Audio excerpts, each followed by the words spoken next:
If you are a reader, you are familiar with the endless feeling of your TBR pile. The TBR pile, of course, is to be read. And sometimes it can feel like it is never ending. But that feeling is also a problem that I have created for myself.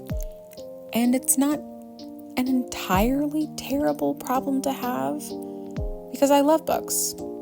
I have a lot of books. I've been collecting books for a very long time, and while I have a pretty good collection that I'm happy with, I still want more.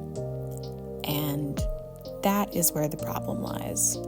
That in wanting more, I have grown my collection to a point where my TBR pile sits around for a while, just kind of there. Right now, it's on the top of this bookshelf, but I'd like to work through it.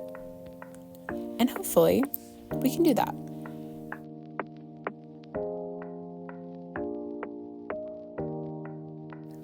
I had one rule for myself as I set out.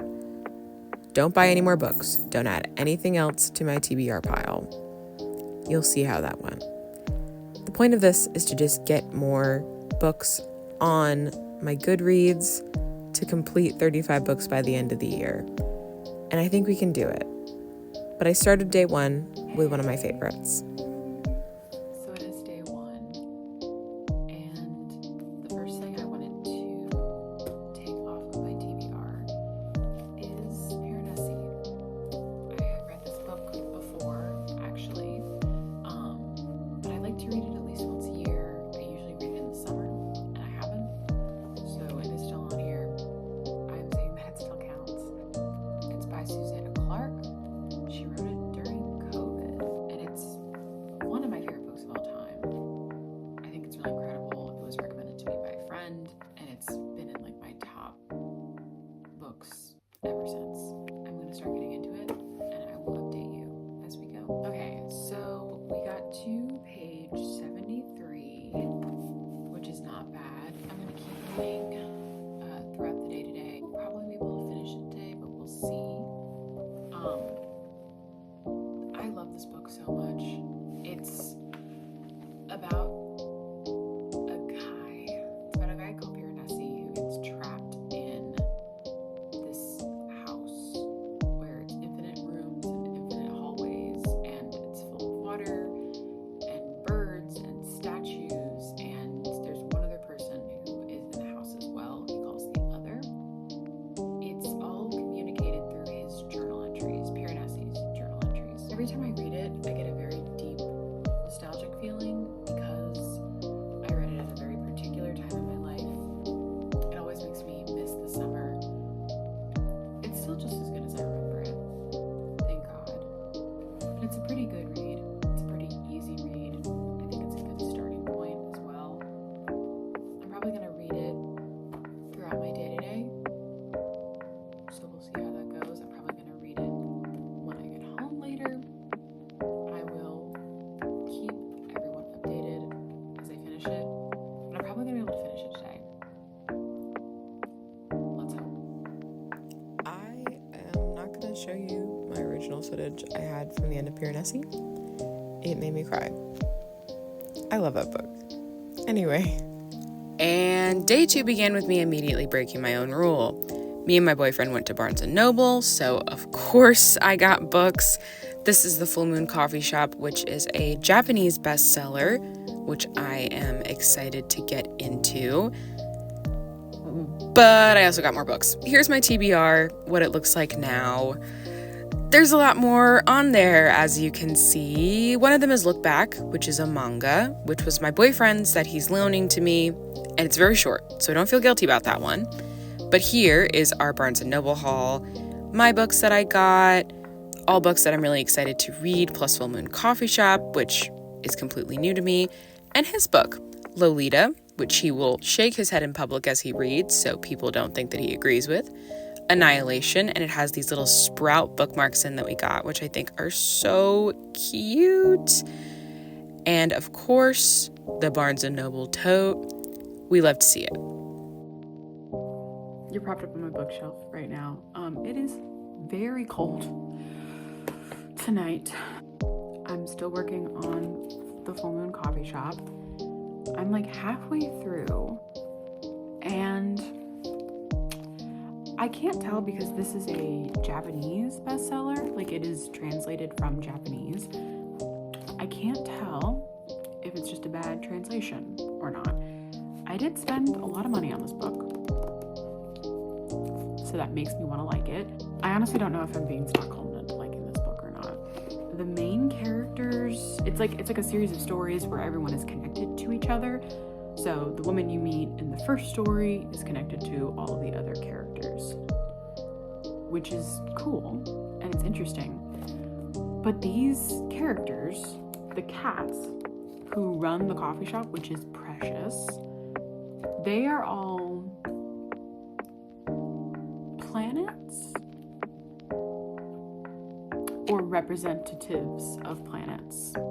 And they have like long monologues where they're like telling the main characters, okay, so you're Saturn is in your whatever house, and that means that you are annoying or, you know, competitive.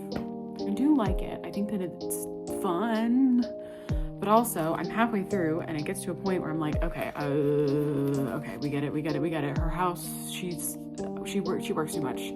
Just tell her she needs to fall in love. Okay, can we just keep going? It's interesting. So I'm probably gonna finish it tonight because I'm like, there's that much left.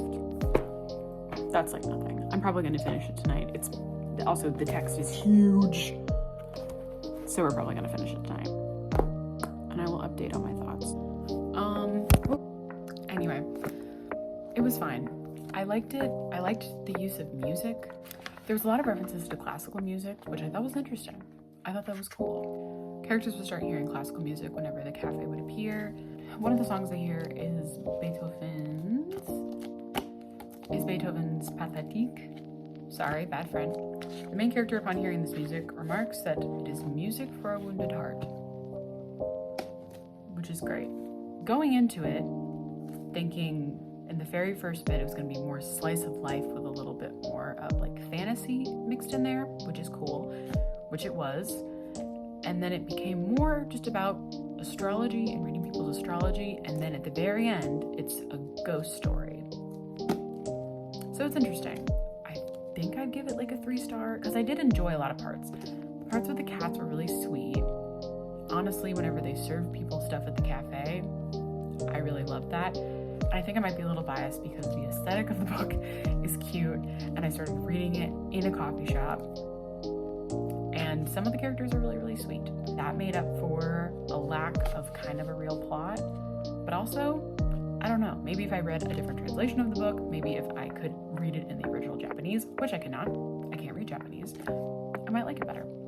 So, 3 stars. And that is book done. We're gonna try to finish one more this week. I think we can finish People We Meet on Vacation by Emily Henry. So we're gonna try to do that. Back from work, trying to finish some more reading before the week is out. Progress I've made on People We Meet on Vacation. I'm worried it's one of those romances that I don't normally like. I'm on page 63, and it seems like it's second chance romance, but also friends to lovers, which is fine. And there's like a mystery conflict that happened between the two main characters that we don't know about yet, but they were like best friends for like 10 years, and we're seeing them now not friends but rekindling their friendship at his sister's wedding.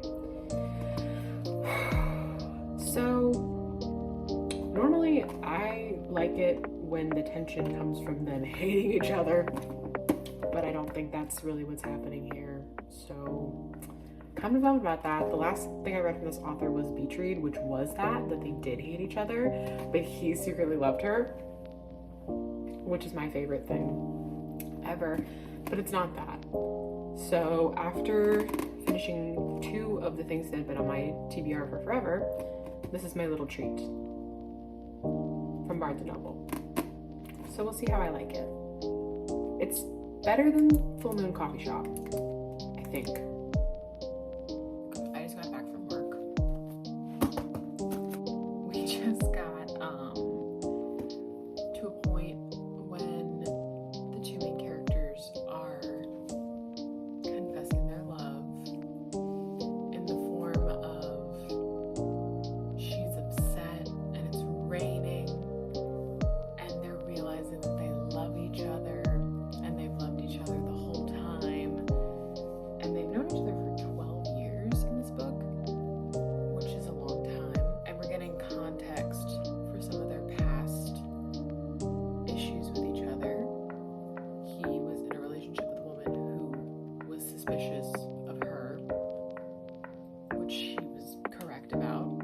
It's very sappy, obviously, but there have been like 3 confessions so far. There was the first one in the rain, and there was another one when he was like, I've always felt this way about you.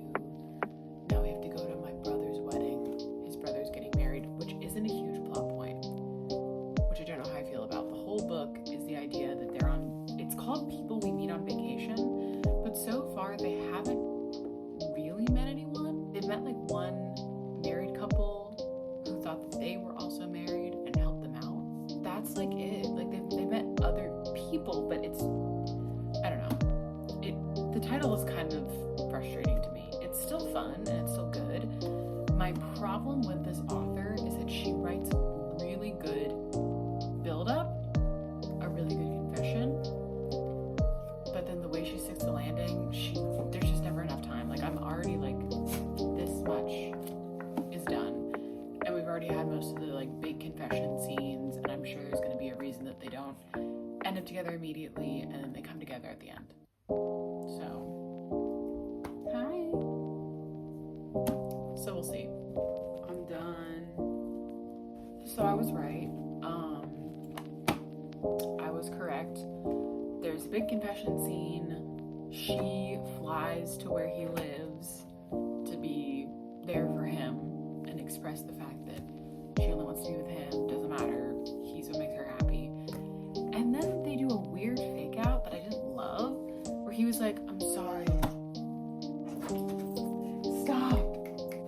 After she flies to his house and confesses that she loves him, they do a weird fake out where he's like, I don't know if I can love you, it's too hard.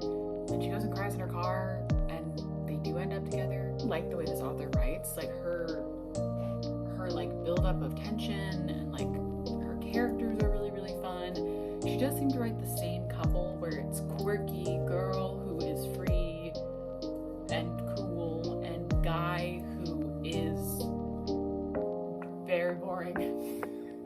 Like that's his character trait, is that he's boring and stuck up. And then they bring out the best in each other, which is really fun. It was definitely a fun read. Like I gave it 4 stars on Goodreads. I just wish the ending wasn't as rushed. Like I love relishing in the goofy, ridiculous nature of these relationships and how everything tends to work out for them. It's super fun. It's a great romp, but the end isn't. She doesn't really stick the landing. Glad I read it. It was a fun treat. And I guess next week we're gonna keep working on the TBR. So this wasn't a bad week though. We finished